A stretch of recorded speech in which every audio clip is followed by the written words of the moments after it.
As is perhaps appropriate for the St. John's Haunted Hike, you are standing close to an unmarked graveyard. And although we stand in front of the Scottish Presbyterian Kirk here, you are actually standing on the fringes of the oldest Roman Catholic graveyard in St. John's, located just over here underneath this parking lot. It is home to many fine, upstanding citizens, my personal favorite being a woman by the name of Katherine Snow.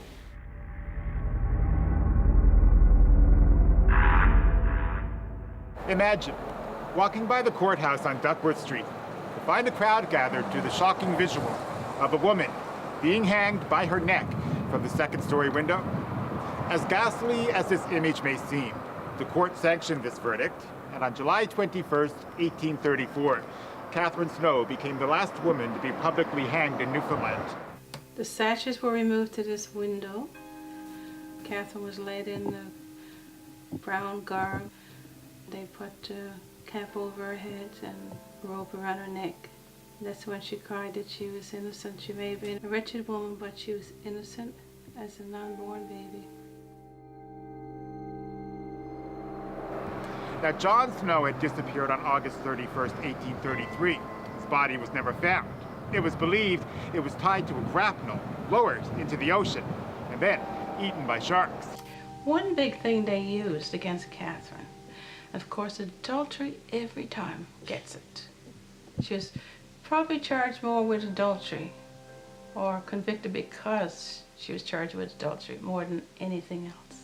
3 persons were quickly apprehended and charged in his death. The first was a man by the name of Arthur Spring, or Springer, an employee of Mr. Snow. The second was John Williams' own wife, Katherine. And the third was a man by the name of Tobias Mandeville, who was not only John William Snow's bookkeeper, but he was also Katherine's cousin and lover.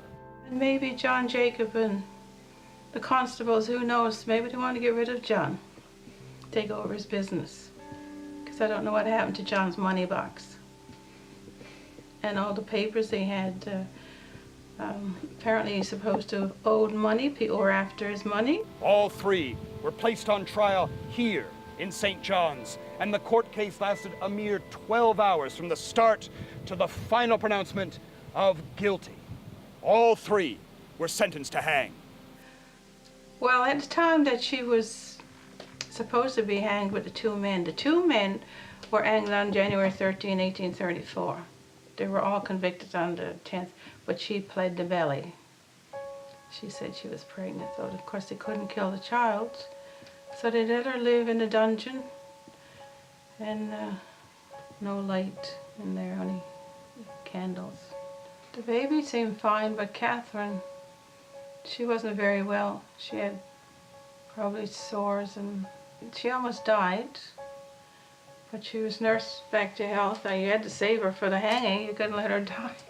The execution of Katherine Snow that drew the greatest crowds numbering into the thousands. Bishop Fleming had the baby taken and given into care of some people he knew. Katherine's body was pushed from the second-story window of the old courthouse and allowed to dance in air for some time. And the crowds were all watching, and in the midst of it all, a baby let out a cry.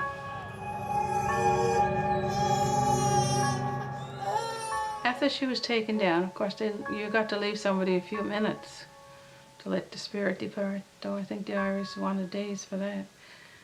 They took her in under the night on Judge Bowen's orders. He dismembered her. Maybe you're looking for who knows, a black heart. Who knows what they were looking for in those days.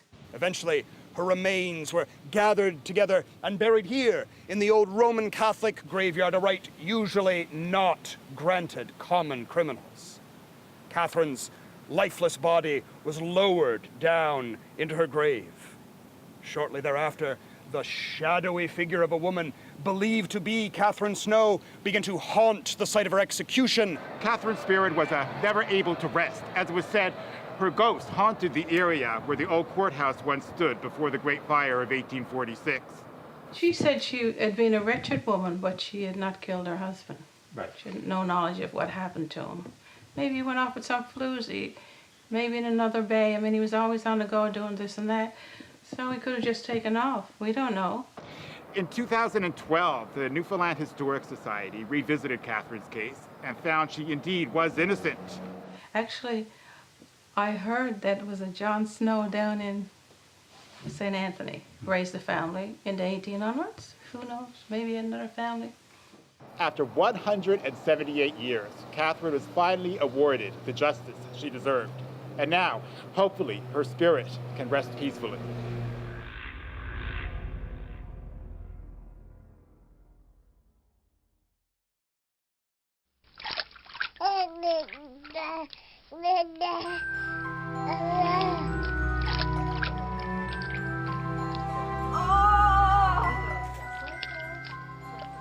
Doula is derived from the Greek term doule, which means woman slave or woman who serves. The term was coined in 1973 by an anthropologist named Dana Raphael. Although the term is fairly new, the practice has existed for centuries. In ancient Greece, the doula was actually the highest-ranking servant in a household. Loves your pot of tea. Our job is literally to make sure that mama is guided from the very beginning right up until the end, through breathing, birth support, coaching, mental, spiritual guidance, any sort of support that they need on the way. Historically, this role would have been filled by the mother's female relatives, her own mother, sisters, aunts. Literally the whole process is up to mama.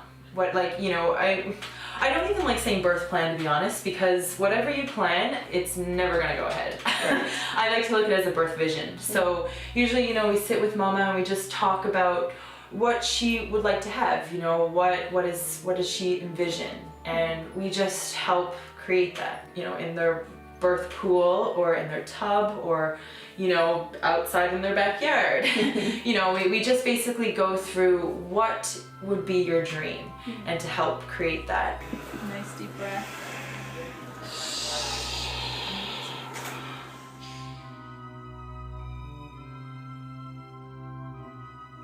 We do 1 or 2 prenatal visits first, where we just, meet each other and see if there's a good energy there. And then we spend 1 or 2 hours a couple of times just talking about what their vision is, what they'd like to have, what their goals are, and go through fears and anxieties, and just basically be you're their best friend. And you are there from the very beginning until the very end to help them along the way. It was everything I wanted my pregnancy and birth experience to be. It was just so empowering. So you gave birth here? Yeah. In this living room. In this living room? Yeah. Okay. And it was a water birth? It was a water birth, yeah. Okay. I would definitely say there are a lot more pros than there are cons. She was so supportive, and she walked me through meditations and visualizing just what kind of birth I wanted to have. And she was the reason that I was as calm as I was during the whole process, which I wasn't always that calm. But fighting with the hospitals and the doctors, that's really the only issue I ever had. Everything else was amazing. It was more than I could have ever hoped for. And the hospitals are just trying to get you in to have your birth there? Calling you every day. Come in, come in. Of course you're so proud. Oh my God. Right? She's fresh out of the oven. When I first went in to see my OBGYN, one of the first things he said as soon as we told him we were doing a home birth is, "You're being induced once you hit 41 weeks." I got a call at least once a day from the hospital saying, "Come in for an induction." Despite the fact that they kept seeing that she had plenty of fluid and everything was working perfectly, and "You're gonna kill your baby." They pretty much said, once we got close to 42 weeks, they started saying, "You're gonna have a stillborn baby." And our very last visit there, the nurse, God love her, she was an amazing, amazing lady, but because she had to contact our OBGYN to tell him the results of the biophysical that we did that day, she locked us in a room so we wouldn't leave while she was talking to him. Oh my God. And he said, "You have to go upstairs and get induced now." And we said, "Nope." And we ended up having the baby the next day. Yeah. At 12 o'clock, when she was in labor, they were calling her to induce her.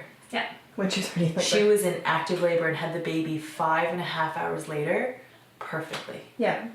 All right, everybody stand, catch your baby. Pick up your baby. Oh my goodness. Oh my God. Oh God. Oh. Oh Jesus. Oh my God. Oh my God. Oh my goodness. Oh. Oh shit. So it's just like creating a beautiful little nest in however they want that to be. And that can come and change at the, you know, at the split of a second. So it's about being on your feet at all times and just kind of like going with the flow of mama and baby and everything. What mama wants. Yeah. Today, thanks to the Doula Collective of Newfoundland and Labrador, you are able to hire a doula to assist you through all the stages of becoming a mother.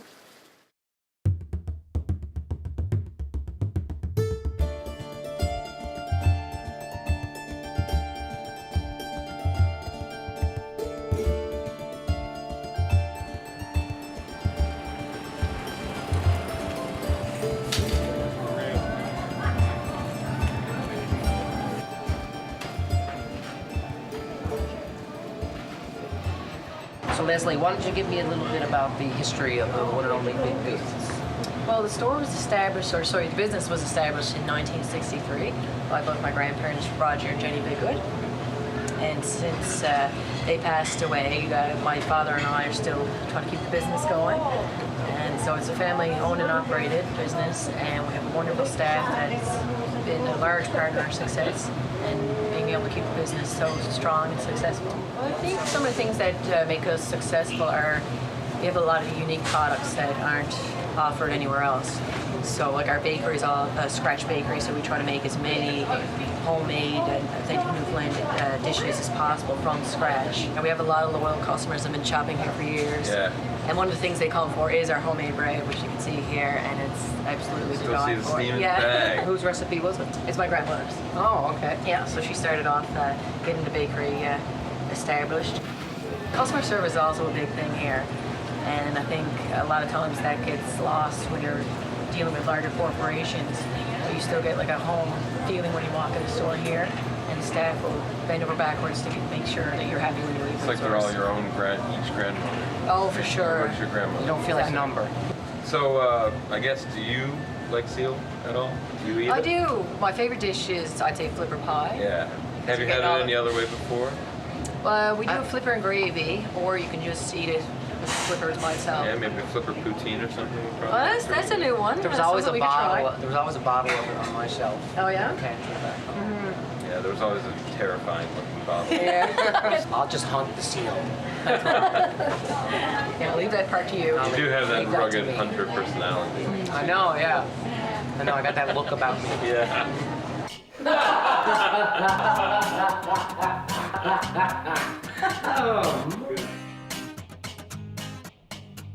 Okay, first things first, have our fat back here. So we'll bring this over to the oven. Get these burners going. Putting anything in the pan, you're just going right in there? No, well this is pure fat, so essentially we just want to render all the fat into these nice little perfect white cubes. So while that's rendering out, if I want to get Greg, if you can help me peel and cut some vegetables here. All right. I'm not often trusted with a knife. Oh no? The knife is very sharp, do it. so I suggest you just be careful. So would you like it in cubes, or so I guess I'll start. Yeah, with the start onion? with the onion. Allow me. There you go. So. Just so we can get some flat sides. Oh, okay. Yep.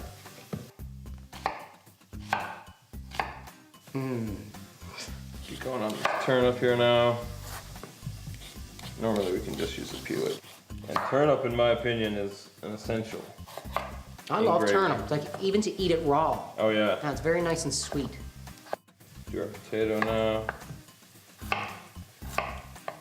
I was never allowed to peel vegetables when I was growing up. My nan was very traditional, and I guess she one, didn't think I could do it, but two, it was like it was her job, right? Like that was what she did. Exactly. So if I did it, She'd have nothing to do. yeah, and I figured that out later in life. I was like, well, why won't Nan let me cook anything or let me do anything in the kitchen? But it was because, I mean, that back then that was her responsibility, and she felt like she was the one that was supposed to do it. And So- if you shagged it up, then it was all on her. Exactly. Yeah, that's probably what it really was. Oh, I can almost guarantee it. Start coating our flippers and a bit of flour here now. So I know you're really keen on these. So we will get you going. Set up right away. You can use tongs, you don't need to use your hand. And We can get it in the bowl there. time. No egg or anything. No, you don't need really any egg. The flour will also help thicken the gravy during the cooking process as well. Okay. And it'll just create a nice crust, roasted crust on the outside of the meat. What would you say flipper meat kind of tastes like? You always hear it like frog tastes like chicken. What would seal taste like there? Maybe Nick? penguin, Maybe penguin. but I haven't really had penguin before, so No. I can't really guarantee that.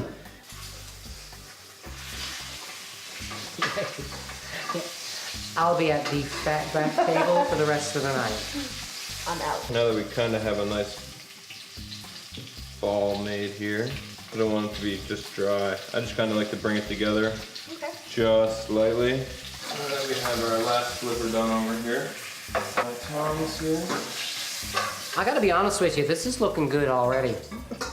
You just eat it all raw. Yeah. Kind of got a bit of color on the outside. Gorgeous. Nice little crust. Much less red. Much less red. I find that seal smells a lot like saltwater duck or tur.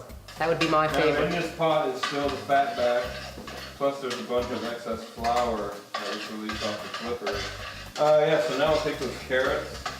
As the onions are starting to cook and release some of that flavor.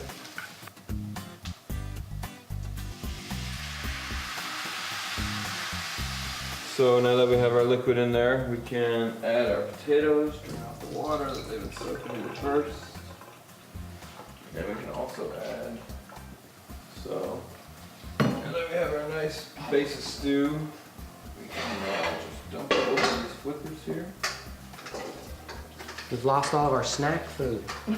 No way, my only snack is still there. Oh, you still got your scrunchions, so.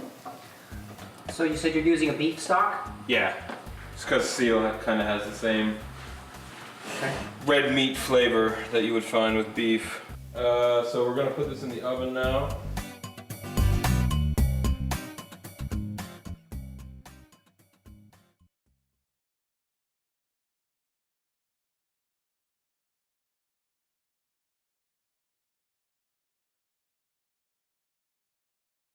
And roll out our pie dough here. Now if you want to grab my, I have a specialty rolling pin over in my bin there. I'm blind. It's not actually a rolling pin, it's a beer bottle. It's a beer bottle. Yeah. That's great information to know. Here I was trying to drink a rolling pin earlier. So if you're like me, mid-20s male, you probably do not have a rolling pin at home, but you probably have one of these that doubles just as well. Or more than one. Or more than one. What you cannot do with a beer bottle. Exactly. There's so much you could do. So my grandparents would probably greatly disapprove of this. Straighten away here now. You can also just use your hands and kind of work it out Yeah.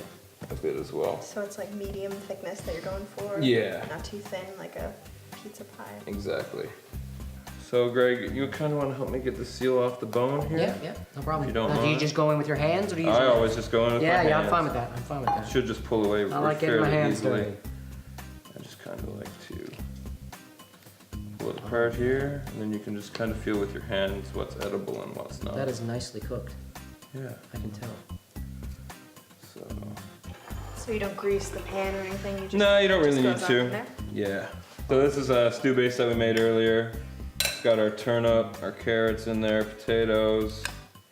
Put a bit of savory in there like a good Newfoundlander. As a cook, dealing with animals every single day, aside from pork, this is probably one animal where you get basically the most bang for your buck. Okay.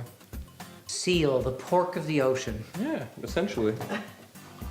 So now, with the top of the beer bottle, we can just cut a little hole inside of here. What can't you do with that? Exactly, it's actually the most perfect rolling pin ever. And then this just kind of gets topped on here. of our egg wash. It's gonna help our pastry brown up in the oven while it's baking. So what's in the egg wash? Is it just egg? It's just egg yolk and a little bit of water. I was gonna say soap, but that would be silly, wouldn't it? So yeah, you can bake this also off at 350. That's no problem. We want to give the time stew to heat up and also for the pastry to cook properly and nice and even. I think our pie's just about ready too, so let's haul this sucker out of here. Oh yeah, that looks real good. Nice and brown. Signed, What's up there? sealed. Delivered. All right. Looks fit to eat, I think. Better than 50. Smells pretty good too. So, are we ready to crack into this bad boy or what? I think so, yeah. Outside there. Piping hot. Oh yeah.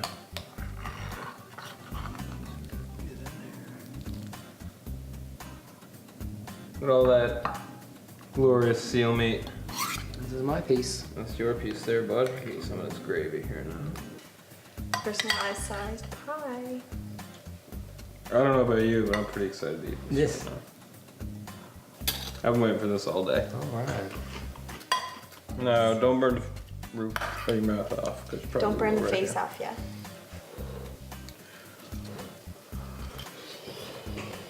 Oh, hot. I think I got the biggest piece of seal meat collectively. I think that was on purpose. It was on purpose.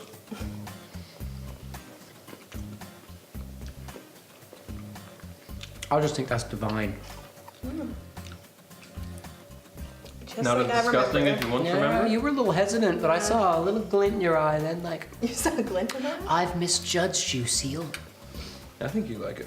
I'm actually surprised at how well the seal meat turned out. It's delicious. Yeah. Well, thanks for having me here today, guys. No, thank you. Showing you how to make this Thank you. lost Newfoundland recipe. Yeah. Bring it back. Trying to. I'll be sure to try to convince my wife to have you over so you can cook it for her. Can't wait.